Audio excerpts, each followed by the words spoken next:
Afternoon, welcome to this year's CTIA Summit.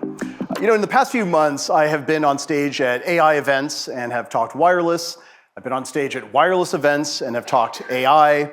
And so we've decided today to create a safe space for both. And appropriately so, because AI and wireless increasingly are becoming the same story. They are intertwined technologies, they are key components of our overall national priority for technology leadership, and they are both today the two largest sources of private investment in the entire US economy. So this intersection of wireless and AI is the core idea we are exploring today. Not too long ago, AI was something that happened in data centers, like those you might see along the Dulles corridor. And wireless was a basic voice and text device you might find in your pocket. That's no longer the case. Today, AI and wireless are not separate niche conversations. We've gone from mainframes to chatbots to AI agents. And the next big transformation is already underway. We are seeing the migration from generative AI, we ask a question and we get an answer, to agentic AI. The AI doesn't just analyze something, it takes action, to physical AI, AI-enabled devices that do things, important things, here in the real world. This is a massive technological revolution. Perhaps the biggest since Marty Cooper first placed a call in the streets of New York City back in 1973, and certainly since the dawn of the commercial internet back in the 1990s. Here's a simple but powerful example of where we're going. Last month, Clark Reynolds ran the Brighton Marathon in England. What makes this unique is that Mr. Reynolds is blind. He ran the race wearing AI-enabled smart glasses linked to a wireless app called Be My Eyes. The app connected him to remote volunteers from Kansas to Bahrain who helped him navigate the course. After he finished, Mr. Reynolds said, and I quote, "By running a marathon and using the tech in a way that hasn't been done before, I hope to challenge society's ideas about what blind people can do." Safe to say, mission accomplished. But I think he's also challenging our ideas about what wireless and AI can do. Imagine a future in which a fire department can sense fires before a single 911 call has been placed, streaming real-time video, mapping out the scene, and proactively coordinating firefighter response.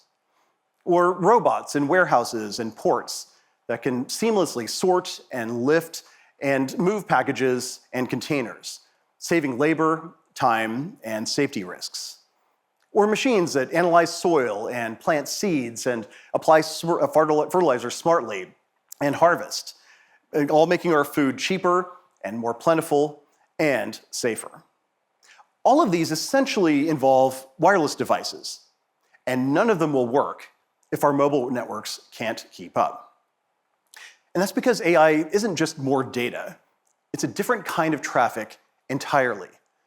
It's real-time, it's two-way with a huge spike in uplink, it's unpredictable, it requires reliability and ultra-low latency and security, and increasingly it will be machine to machine. Indeed, AI-driven traffic is projected to grow 3 times faster than other kinds of traffic, and will make up nearly a third of all broadband traffic in less than a decade. Now, if you're in this room, that probably is not much of a surprise. But here's what might get your attention.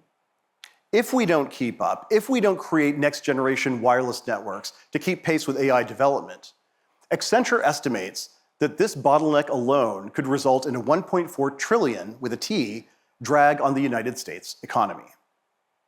So how do we avoid that outcome? Well, part of the answer, ironically, is AI itself. There will be much more intelligence throughout the wireless system, from the device all the way to the data center.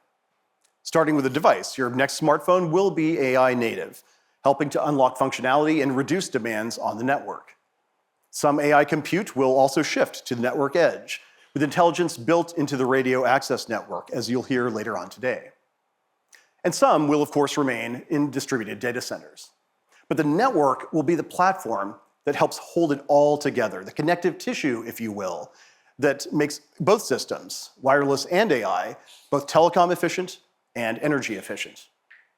And this isn't just a question of moving a bit quicker and smarter. The network will help secure and authenticate devices as well. It'll improve network operations and spectral efficiency. It'll enhance customer service, and it'll do so much more. We are already seeing over 30% operating efficiency, and we're still just in the early innings. And that brings me to what's later on in the game, AI-native wireless networks, or 6G. Now, I know sometimes at these gatherings we get lost in our own jargon, but when it comes to wireless generations, I, for one, as a boomer, take the Dr. Dre approach. It ain't nothing but a G thing. Whether we're talking about 4G or 5G or 6G, the bottom line for policymakers and regulators alike is simple. How do we ensure that we have the connectivity, the capacity, and the capability to meet our growing data demands? Because 6G isn't just another version, a faster version of 5G. It's built with AI to dynamically allocate spectrum, to anticipate congestion, and even sense the physical environment. The network itself will become intelligent. And in turn, 6G will empower future AI development.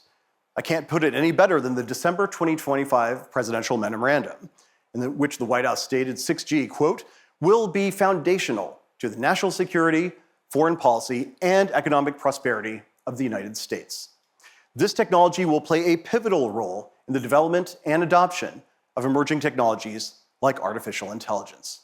This exciting future is within reach, but we have to reach for it. The good news here is that we can, thanks in part to the 800 megahertz spectrum pipeline established in the Working Families Tax Cut Act, as well as the aforementioned presidential memorandum. Now, to get there, we'll need close cooperation, we'll need expedited action, and we will need a global approach.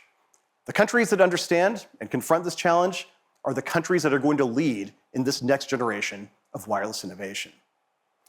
Now, the solutions here are as simple as the technologies are complex.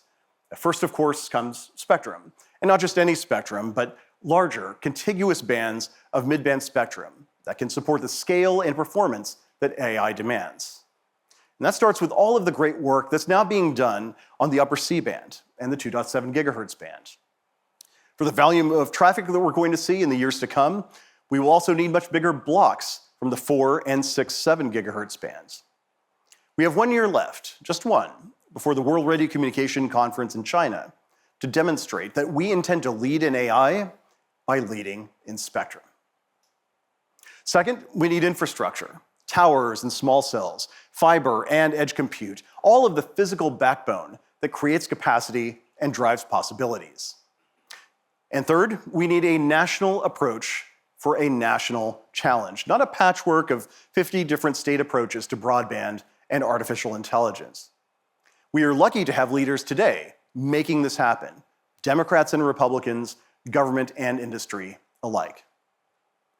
Now, stepping back, when history looks back at this moment, I, for one, am confident that we'll be able to say that the United States didn't just lead in AI.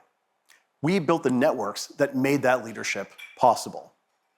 Let me thank all of you for being here, for the work that you're doing to secure this exciting future for our country, and for helping us tell this new story.